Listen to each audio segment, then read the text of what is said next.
সম্মানিত ভিউয়ার্স, আপনারা সবাই কেমন আছেন? আশা করি ভালো আছেন। আমি আপনাদের মাঝে আছি হুমায়ুন কবির। এই মুহূর্তে আছি পাথালিয়া 201 গম্বুজ মসজিদ। এটি অবস্থিত টাঙ্গাইল জেলা গোপালপুর উপজেলা 4 নং নগদা শিমলা ইউনিয়নে অবস্থিত। এটি 201 গম্বুজ দ্বারা নির্মিত বিশাল বড় একটি মসজিদ। আমি এখানে এসে উপস্থিত হয়েছি। এক ভাই আমাকে কমেন্টে বলেছিল, ভাই গোপালপুরের মসজিদ দেখতে চাই। আচ্ছা, আজকে আমি সেই ভিডিও করে নিয়ে আসছি আপনাদের মাঝে। আপনারা অবশ্যই জানাবেন ভিডিওটি কেমন হয়েছে। ভিডিওটি ভালো লাগলে অবশ্যই লাইক, কমেন্ট, শেয়ার করবেন, সাবস্ক্রাইব করে সাথে থাকবেন। এরকম নিত্য নতুন ভিডিও পেতে আমার চ্যানেলটি সাবস্ক্রাইব করুন।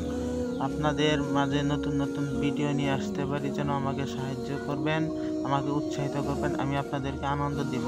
আরও কোন জায়গার ভিডিও চান আপনারা কমেন্টে জানাবেন, অবশ্যই দেওয়ার চেষ্টা করব। আর বিশেষ করে পুরো ভিডিওটি দেখুন, কোনো জায়গায় কোনো স্কিপ করবেন না। স্কিপ করলে ফুল ভিডিও দেখতে পারবেন না যে এই মসজিদে কোথায় কি আছে।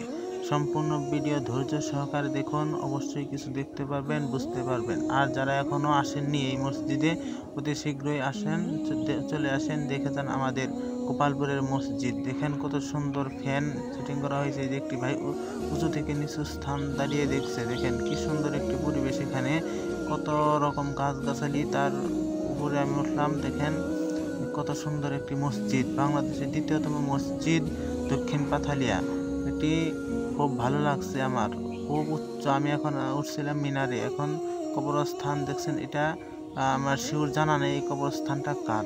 তার মসজিদের পশ্চিম সাইডে রয়েছে একটি নদী। এই নদীটির নাম হলো ঝিনাই নদী। এটি পাথালিয়া মসজিদের পশ্চিম সাইডে অবস্থিত। আপনারা অবশ্যই আসবেন।